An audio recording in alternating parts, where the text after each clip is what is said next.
متبادل پلان بھی ہے پاکستان تحریک انصاف کے پاس رانا ثناءاللہ صاحب کی طرف سے۔ اس سے پہلے کتنی دھمکیاں دی جا چکی ہیں۔ راولپنڈی میں جب لوگ نکلے مری روڈ پر احتجاج کے لیے تو ان پر شیلنگ ہوئی، اور شیلنگ بھی پولیس کے جو سینئر افسران ہیں وہ خود وہاں پر آ کر نمبر بنانے کے لیے، نمبر ٹانگنے کے لیے خود شیل فائر کرتے رہے۔ عمران خان صاحب نے کہا کہ جی نشانہ تو میں ہوں، نشانہ عوام نہیں ہے، اور عمران خان صاحب کو تھریٹ بھی جاری کی گئی ہے، جو آپ نے کال دی ہے اس کو واپس لے لیں۔ ہیلی تو اسد عمر صاحب نے کہہ دیا ہے کہ جی اترے گا ہی اترے گا، چاہے کچھ بھی ہو جائے، دھرنا ہوگا، راولپنڈی کی طرف جائیں گے نہیں جائیں گے، عوام کا سمندر ہوگا، یہ آپ کو راولپنڈی میں ہی نظر آئے گا۔ میں آپ کو یہ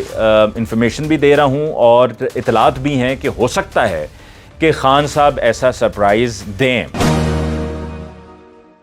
السلام علیکم معزز خواتین و حضرات، میں ہوں علی ممتاز اور آپ کو خوش آمدید کہتا ہوں اپنے آفیشیل یوٹیوب چینل پہ۔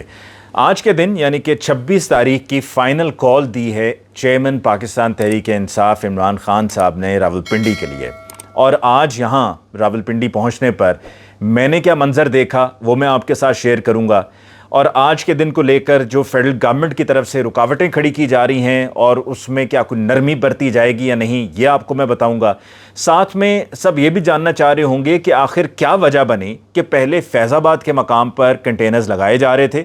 اور پھر اس کے بعد وہاں سے شفٹ کر کے ایک اور مقام پر 6th روڈ پر ان کنٹینرز کو شفٹ کر دیا گیا، اور پنجاب پولیس کی طرف سے وہاں پر جو کنٹینرز لگانے والے لوگ تھے، جو ورکرز تھے، ان سے ان کے شناختی کارڈ لے لیے گئے۔ عمران خان صاحب کا جو ہیلی کاپٹر ہے جس کے ذریعے انہوں نے لاہور سے راولپنڈی پہنچنا ہے، اس ہیلی کاپٹر کے لینڈ کرنے کے لیے بار بار یہ مطالبہ کیا گیا اور کہا گیا ہے کہ پریڈ گراؤنڈ پر یہ ہیلی کاپٹر لینڈ کرے گا، لیکن گورنمنٹ کی طرف سے، انتظامیہ کی طرف سے کہا جا رہا ہے کہ جی اس کی اجازت نہیں دی جا سکتی۔ گو کہ متبادل پلان بھی ہے پاکستان تحریک انصاف کے پاس، لیکن پریڈ گراؤنڈ پر اجازت نہ دینا معاملہ سمجھ سے باہر ہے۔ فیڈرل گورنمنٹ کے بارے میں ہم سب بہت اچھی طرح سے جانتے ہیں کہ انٹیریئر منسٹر رانا ثناءاللہ صاحب کی طرف سے اس سے پہلے کتنی دھمکیاں دی جا چکی ہیں۔ عمران خان صاحب کو، لیڈرشپ کو، پارٹی کے اور دیگر لوگوں کو کس طرح سے ڈرایا دھمکایا جاتا رہا ہے، لوگوں کو کس طرح سے پہنچنے سے روکنے کے لیے کیا کیا حربے استعمال کیے جاتے رہے ہیں۔ اور پھر اس سے پہلے کہ جب عمران خان صاحب پر حملہ ہوا تھا تو اس کے بعد راولپنڈی میں جب لوگ نکلے مری روڈ پر احتجاج کے لیے تو ان پر شیلنگ ہوئی، اور شیلنگ بھی پولیس کے جو سینئر افسران ہیں وہ خود وہاں پر آ کر نمبر بنانے کے لیے، نمبر ٹانگنے کے لیے خود شیل فائر کرتے رہے، اور پھر اس دوران ایک تھریٹ لیٹر بھی جاری کیا گیا ہے۔ وہ تھریٹ لیٹر کیا ہے اس کی تفصیل میں بھی آئیں گے۔ سب سے پہلے آپ سب جانتے ہیں کہ پچھلے مہینے اکتوبر کے مہینے میں ارشد شریف شہید کی شہادت کے بعد اور جیسا ہی ان کی تدفین ہوئی تو اس کے اگلے روز جمعے کا دن تھا، لاہور سے یہ آزادی مارچ شروع ہوا۔ لاہور سے ہوتا ہوا، مختلف شہروں سے ہوتا ہوا، یہ 3 تاریخ کو پہنچا وزیر آباد۔ میں اس آزادی مارچ کے ساتھ ساتھ مختلف مقامات پر وہ جوش، وہ جذبہ لوگوں کا دیکھتا چلا آیا ہوں، اور میں نے دیکھا کہ لوگ کس طرح سے کتنی بڑی تعداد میں نکل رہے ہیں۔ بڑا کرٹیسائز کیا گیا اور کہا گیا کہ جی یہ تو خان صاحب شہر شہر جا رہے ہیں اور یہ تو جلسے ہو رہے ہیں، لیکن یہ ایک مختلف پلان تھا، ایک حکمت عملی تھی، اور اس حکمت عملی میں سلو اس وجہ سے تھے کہ ایک شہر سے دوسرے شہر تک جانے میں وقت بہت لگ رہا تھا کیونکہ لوگ بہت زیادہ تھے۔ 2 نومبر کو میں نے عمران خان صاحب سے جب ملاقات کی تو میں نے ان سے اس پورے معاملے کو لے کر بات بھی کی، اور میں نے ان سے پوچھا بھی کہ آپ اسلام آباد کس لیے جا رہے ہیں، کیا آپ چاہتے ہیں کہ صرف ارلی الیکشنز اناؤنس ہوں، یا آپ چاہتے ہیں کہ آرمی چیف کی جو اپوائنٹمنٹ ہے اس میں آپ کی کنسنٹ ہو، اور پھر جو چیف الیکشن کمشنر یا الیکشن کمیشن کے ممبران ہیں ان کی بھی اپوائنٹمنٹ کے لیے چیف الیکشن کمشنر کو تبدیل کیا جائے تو آپ کی کنسنٹ سے ہو۔ یہ وہ تمام پوائنٹس تھے جو میں نے عمران خان صاحب سے پوچھے۔ عمران خان صاحب نے کہا کہ جی ہمارا مقصد صرف یہ ہے کہ فری اینڈ فیئر الیکشنز ایک تو ہونے چاہیے اور ارلی الیکشنز ہونے چاہیے۔ 3 نومبر کو عمران خان صاحب پر قاتلانہ حملہ ہوا، اور اس حملے میں بھی میں نے چونکہ خود اپنے سامنے دیکھا، بہت سے لوگ ایسے ہیں جو کہتے ہیں کہ خان صاحب کو گولیاں نہیں لگیں اور وہ ایک ڈرامہ ہے اور it's all an act which has been put up, لیکن چونکہ میں وہاں پر تھا تو مجھے معلوم ہے کہ خان صاحب کو جینونلی، اور ان کے ساتھ اور جو پی ٹی آئی کی لیڈرشپ تھی وہاں پر، ان کو گولیاں لگیں، اور وہ جو حملہ آور تھا نوید، اس کا مکمل ارادہ تھا اور وہ تیاری سے آیا تھا کہ خان صاحب کو خدا نخواستہ قتل کرنا ہے اور اس میں کامیاب ہونا ہے، لیکن بچانے والی ذات اللہ کی ہے، اور خان صاحب اس وقت بھی بالکل بڑی بہادری سے مقابلہ کر رہے تھے اور خان صاحب کے ذہن میں کوئی خوف نہیں تھا۔ ابھی پچھلے دنوں میں مجھے ایک سینئر صحافی نے کہا کہ جی یہ بہادری ہے یا یہ بے وقوفی ہے تو میں نے کہا جی بیوقوفی نہیں ہے، یہ بہادری ہے. اور پھر کہتے ہیں جی اگر یہ بہادری ہے تو پھر ساتھ میں KPK پولیس بلا دی، GB سے پولیس بلا لی اور ساتھ میں ایلیٹ کمانڈوز لگا لیے، تو پھر یہ کہاں کی بہادری ہے؟ تو آپ کیا چاہتے ہیں کہ عمران خان صاحب اپنے ساتھ جو سیکیورٹی کے انتظامات ہیں، جو وہ کوششیں کر کے سیکیورٹی کو فول پروف بنانے کی کوشش کی گئی ہے، کل بھی یعنی کہ اسلام آباد میں جو ہو رہا ہے راولپنڈی میں، اس کے لیے بھی اور اس سے پہلے بھی، تو کیا وہ سب نہ کرتے؟ یقیناً ان کا کرنا حق تھا. یہ تو بالکل اسی طرح ہی ہو گیا کہ آپ ایک سپاہی سے کہیں کہ بھائی تم بڑے بہادر ہو. تم کہاں کے بہادر ہو کہ تم جنگ میں نکلے ہو اور تم نے بلٹ پروف ویسٹ بھی پہنی ہوئی ہے، تم نے سر پہ ہیلمٹ بھی پہنا ہوا ہے، تم نے ہاتھ میں اسلحہ بھی اٹھایا ہوا ہے، ساتھ میں 2 3 میگزین بھی لے کے چل رہی ہو، آٹومیٹک اسلحہ بھی تمہارے پاس ہے. تو یہ کہاں کی بہادری ہے؟ تو آپ کیا کہتے ہیں؟ کیا یہ بہادری نہیں تو اور کیا؟ آپ نکلے ہیں، آپ اپنے دفاع بھی کرتے ہیں، لیکن ساتھ میں آپ بالکل ہی اس چیز پر اپنی بلیف کو لے کر چلتے ہیں کہ بچانے والی ذات اللہ کی ہے اور جو رات قبر میں ہے وہ باہر نہیں ہے. پھر عمران خان صاحب کی طرف سے ایک ہفتے کے بعد دوبارہ سے کہا گیا کہ یہ مارچ اسلام آباد پنڈی کی طرف بڑھے گا، اور اب وہ وقت آ چکا ہے. خان صاحب کے استقبال کے لیے میں آپ کو یہ بات وثوق سے کہہ رہا ہوں، جو میں نے لوگوں سے بات کی ہے، ملاقات کی ہے، جو مجھے منظر دیکھنے کو ملا ہے، ہر طرف سے لوگ آ رہے ہیں اور ہر ایج گروپ سے لوگ آ رہے ہیں، فیملیز تک آ رہی ہیں، پنڈی پہنچ رہی ہیں. جب میں آج لاہور سے راولپنڈی کی طرف آ رہا تھا تو رستے میں نے مختلف جگہوں پر پاکستان تحریک انصاف کی فیملیز کو بھی آتے ہوئے دیکھا. یعنی کہ سوچا جا رہا تھا نا کہ جی لوگ ڈر جائیں گے، گھبرا جائیں گے، حملے کے بعد لوگ نہیں آئیں گے، تو ایسا قطعاً نہیں ہے. لوگ اس سب کے باوجود لوگ آ رہے ہیں، لوگ تیار ہیں اور لوگ گھبرائے ہوئے نہیں. اور عمران خان صاحب نے کہا کہ جی نشانہ تو میں ہوں، نشانہ عوام نہیں ہے. اور عمران خان صاحب کو تھریٹ بھی جاری کی گئی ہے فیڈرل گورنمنٹ کی طرف سے، اور کہا گیا کہ بڑی سیریس تھریٹ ہے، آپ اس جلسے کو، اس احتجاج کو اور جو آپ نے کال دی ہے اس کو واپس لے لیں، اس کو آپ ملتوی کر دیں کیونکہ آپ کی جان کو خطرہ ہے. اور خان صاحب نے اور ان کی پارٹی نے پھر بھی کہا ہے کہ جی ہم تو کریں گے. ایک ابھی کچھ ہی دن پہلے جس پر TLP کی طرف سے سعد رضوی صاحب کی طرف سے ایک اس کی تردید بھی آئی، جس میں سعد رضوی صاحب نے کہا کہ جی ہمارا بالکل بھی نہ کوئی ایسا بیک گراؤنڈ ہے، نہ کوئی ایسا ہمارا کوئی ٹریک ریکارڈ رہا ہے. یہ بالکل غلط بات ہے کیونکہ ایک تھریٹ لیٹر جاری کیا گیا فیڈرل گورنمنٹ کی طرف سے اور تمام مختلف سیکیورٹی اداروں کو اس میں کاپی کیا گیا، اور وہ کہا گیا کہ جی TLP کے کچھ ایسے لوگ ہیں جو جس طرح کا حملہ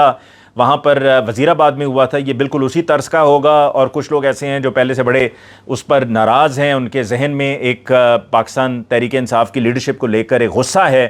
اور یہ وہ لوگ ہیں کہ جس کو آپ کہہ سکتے ہیں کہ جو کسی کے کنٹرول میں نہیں ہے لیکن ان کا تعلق TLP سے ہے. مطلب اس طرح کی کوششیں کی جا رہی ہیں. پھر کہہ رہے ہیں کہ جی ہیلی نہیں اترنے دیں گے. ہیلی تو اسد عمر صاحب نے کہہ دیا ہے کہ جی اترے گا ہی اترے گا چاہے کچھ بھی ہو جائے. اور ہیلی کہاں اترے گا؟ ہیلی وہیں پر اترے گا، پریڈ گراؤنڈ میں اترے گا. اور عمران خان صاحب کو جہاں پر اتنی سیکیورٹی تھریٹ ہے تو وہاں پر یہ بات سمجھ سے باہر ہے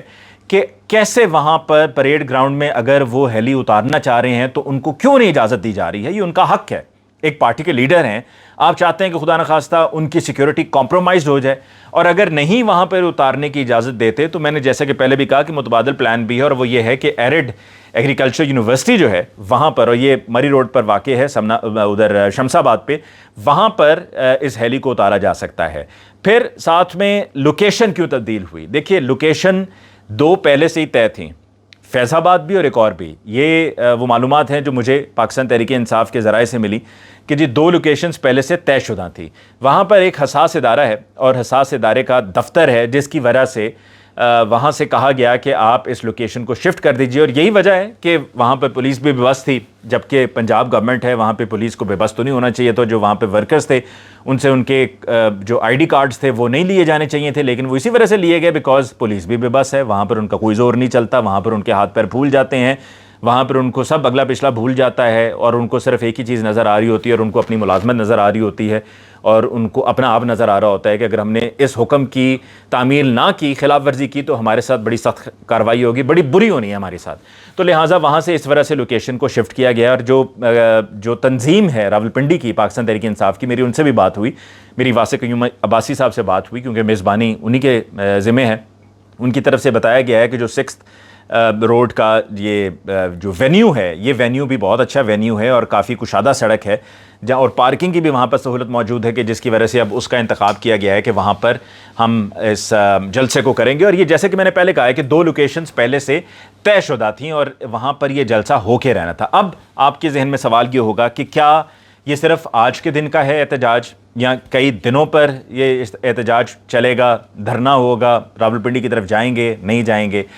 دیکھیے اگر گورنمنٹ نے خود کوئی ایسی اوچھی کوئی حرکت نہ کی، کوئی انہوں نے ایسا غیر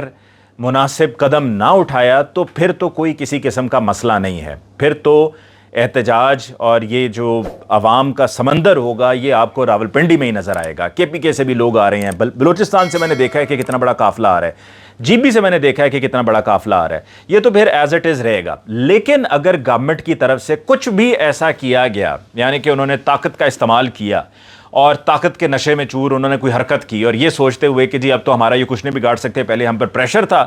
جب 10-11 تاریخ کو آنا تھا کہ جی آرمی چیف کی اپوائنٹمنٹ ہونی تھی اور اس وقت ایک پریشر بلڈ ہونا تھا اور اس کے نتیجے میں ہم نے گھٹنے ٹیک دینے تھے، لیکن اب تو ہمیں کوئی ڈر خوف نہیں ہے، جیسا کہ ابھی خواجہ آصف صاحب نے کہا بھی تھا، آپ کو یاد ہوگا خواجہ آصف صاحب نے کہا تھا کہ ہم یہ آرمی چیف کی اپوائنٹمنٹ کر لیں، اس کے بعد ہم دیکھ لیں گے پی ٹی آئی کو بھی۔ تو اگر کوئی اس طرح کی ان کی طرف سے حرکت نہ ہوئی تو پھر تو یہ احتجاج پرامن ہوگا۔ خان صاحب وہاں پر احتجاج پر آ کر جو سرپرائز کی وہ بات کر رہے ہیں، یہ خان صاحب کو ہی پتہ ہے۔ اسد عمر صاحب سے بھی کچھ لوگوں نے پوچھا کہ بتائیے اب آگے کا کیا پلان ہے، کیا آگے کئی دن چلنا ہے معاملہ، تو انہوں نے کہا جی یہ تو سب خان صاحب بتائیں گے، خان صاحب آئیں گے وہاں پر موقع پر دیکھیں گے پھر فیصلہ کریں گے۔ اور میں آپ کو یہاں پر یہ بتا دوں،